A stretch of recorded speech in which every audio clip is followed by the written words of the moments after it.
This region around the Great Lakes has been called the heartland. When it comes to agriculture, there's hardly an area in the world that compares. Everybody, just hold on. I don't know what we're going to have here. That's what brings the viewers back. That a boy. Manage money, piling in. Double digits higher. So at this point, we're in kind of uncharted territory. There's a lot of money on the sidelines. So that was a crazy one.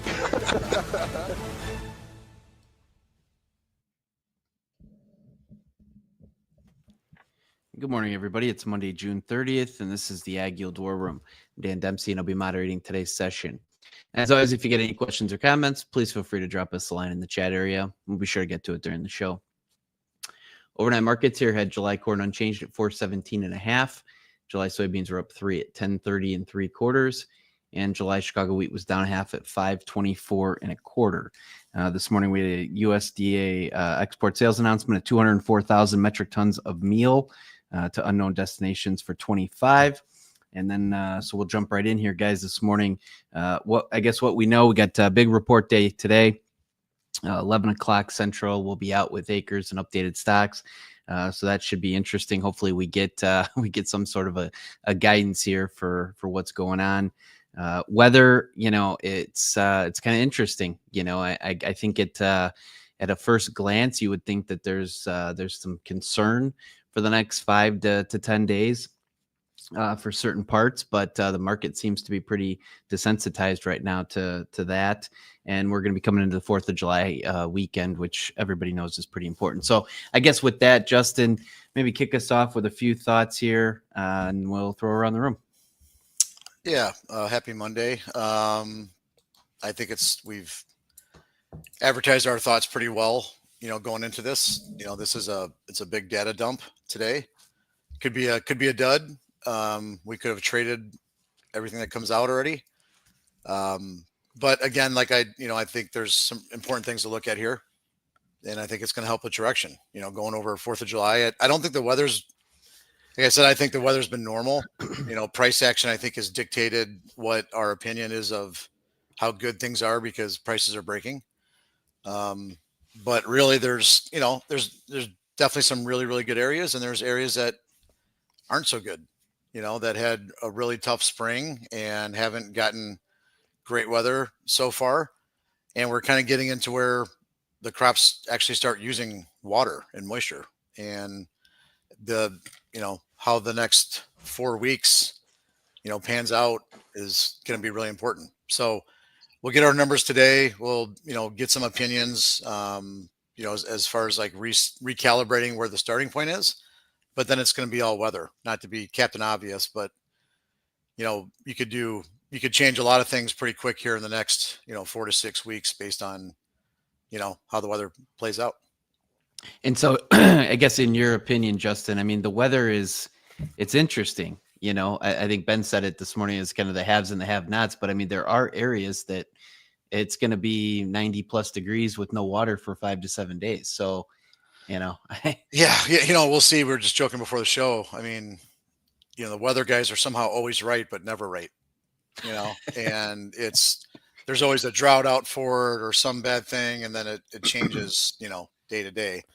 But yeah, there's, like I said, you look at, I look at all the weather, different weather models, and, GFS has some decent rains. A lot of the other ones have, really pretty dry conditions for the next 2 to 3 weeks, and pretty hot. So like I said, it's going to, now we're getting into right 4th of July. You're getting into where the corn crop especially is really actually starting to use water.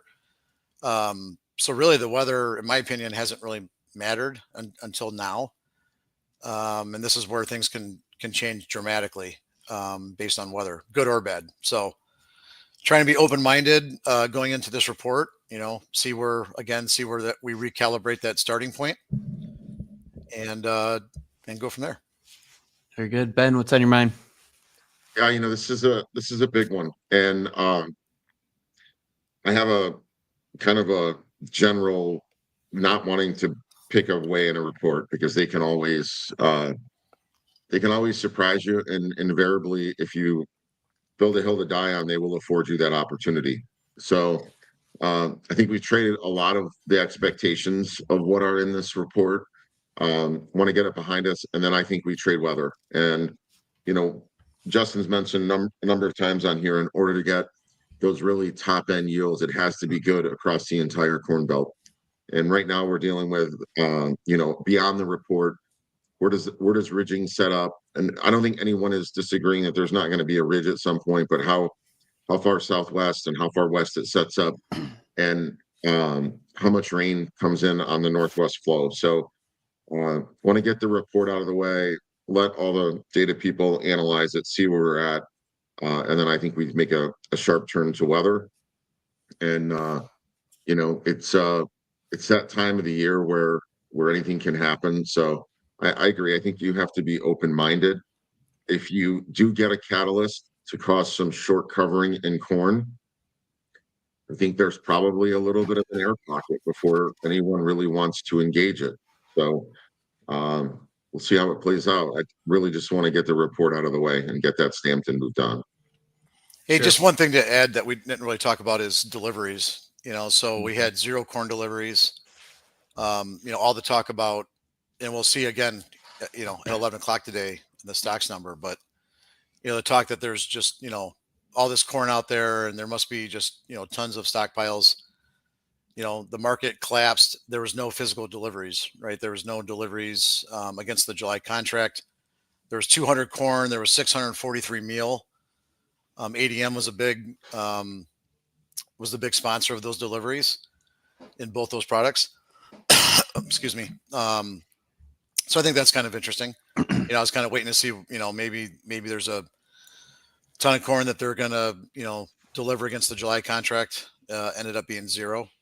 So I think that's kind of interesting to me as well going into this. So you got the July D spread up 3 cents today after a complete bloodbath, last couple of weeks. So then you got the report today. So that'll be interesting as well.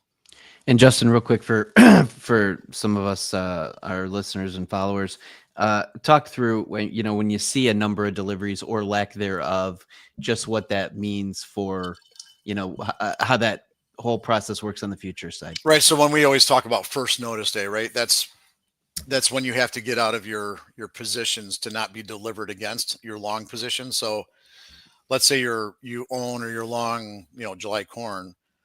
A commercial that has warehouses along the delivery system can register corn, for example, to be delivered. So if you're along, that's where that conversion process happens, where you're along and they're like, okay, here's physical corn receipts, right? So you can physically take that corn from that warehouse and use it if you want, right? So that's where the commercials, that kind of becomes that commercial game.